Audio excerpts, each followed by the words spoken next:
Welcome and hello. This video is a tutorial to create a Hello World web application using Python and Flask.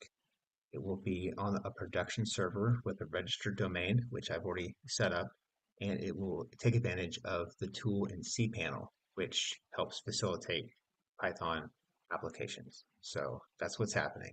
Let's go. Okay, so let's get started. So the first step is we're going to want to create a location on a local directory for the project files. We'll call that the project directory. And I'm going to put it inside my website as just a test file.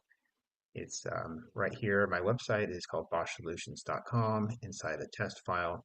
The last one was 29, so I'm just going to create a generic project number 30, right click, new folder 30. All right, I could do this in the IDE as well, but let's go there now. All right, so I'm using VS Code for writing code, and I should navigate to that project directory I just created. So File, open folder, and here we go, 30. And we are starting with a clean slate here. All right, so we can go ahead and add a file. First thing I'm going to do is create an HTML file. This is just the very basic hello world file. So let's do that. Let's call it home.html. And what I'm going to do is just paste in some boilerplate HTML code here. So you can go ahead and pause the video if you want to see what this is, but basically it just is going to output hello world. You can ask ChatGPT to give you some boilerplate HTML code. It'll give you something like this, and you'll be good. So Control S, save, and we got that part done. Okay, so the next step is to create our app.py file. This is going to serve as a controller file and the entry point of our application. What that's going to look like here in VS Code is I'm just going to create a new file. We're going to call it app.py. We have it here. And it's going to paste in some very basic code here. What this does is it's going to display that home.html file when the browser navigates to the home directory, which we will actually define in the next step when we set up the virtual environment. But we're importing Flask and render template from Flask and then running it. So this is really the most bare bones basic app.py type of file you can have for doing what we're doing here. Okay, so one more thing I need to mention, and I should have done in the previous step, was that this home.html file needs to be inside of a templates directory. So if I save app.py, this right here is going to need to be inside of a templates directory. That's how Flask works. It's looking for a directory called templates. So hopefully I can just move that. Yes. All right. Good. Okay, one last thing to mention is if we were to test this locally, we would want to pip install Flask. So let me just run that and see what happens. I think I may already have it installed, but okay, yep, already installed.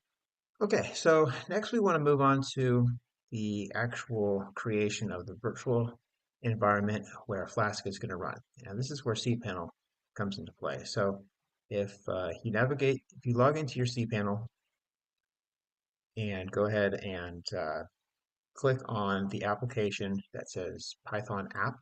So this is my main tools page. Python app is in the software section. It says set up Python app. And if you have trouble finding it, you can probably just type in Python. There it is the first option. And then, yeah, so click on that.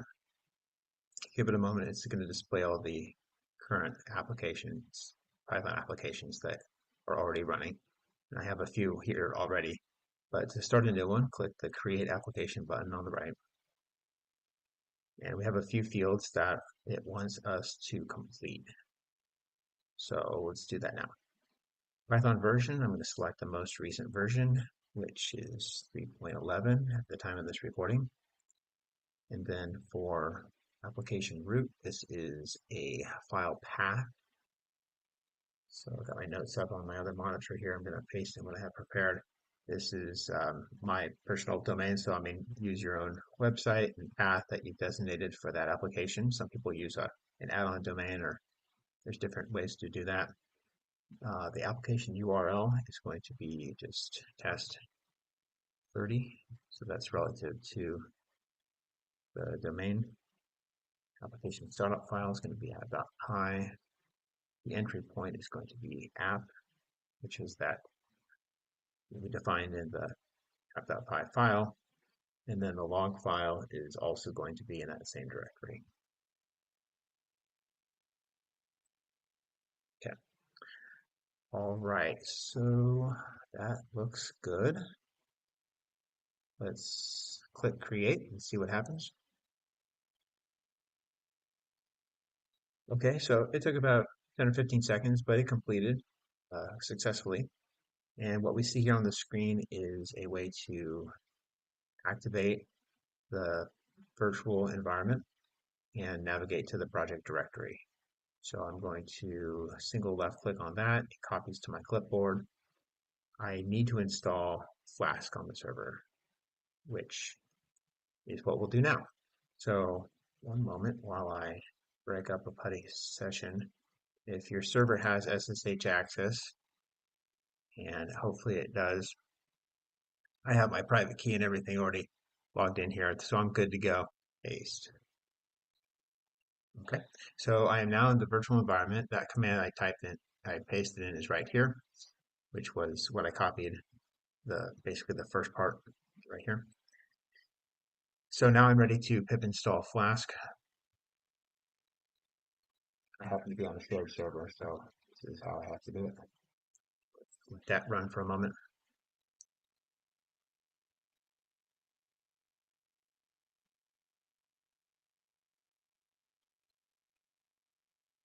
Okay, so it's just checking dependencies. It's loading when it needs to. It looks like it's done. Yeah, so successfully installed. That looks good. And I need to upload the files. That's what I'm forgetting. Then go ahead and we got to upload those files and then restart the web server. So one moment. This is another task that could happen within cPanel as well, but I'd like to navigate to the project directory, which is solutions, test, and then 30. So I got my local on the left, my server on the right, and it looks like, yeah, so this passenger wsgi.py file was automatically created at the time we created the virtual environment. This app.py file, I believe, is also boilerplate because I did not upload that. And inside templates is where I have my home.html file. So I'm going to upload this, but let me just quick check to see what this app.py file is. Okay, so it looks like yeah, it works. It's just a basically a hello world, but it doesn't render an HTML file, which is what I wanted to do in this tutorial. All right, so I'm going to just rename this quickly so I don't overwrite it. So those files are uploaded, and now we need to restart the application, which I can do by just coming back here, clicking restart, and there's another way to do that as well. Okay, so this is the one we're working with, maybe because it's by version, not sure. Right, so the moment of truth, let's go ahead and see if our application is running. We're expecting to see a hello world, and boom, there it is. So great. I hope that was helpful, and have a great day.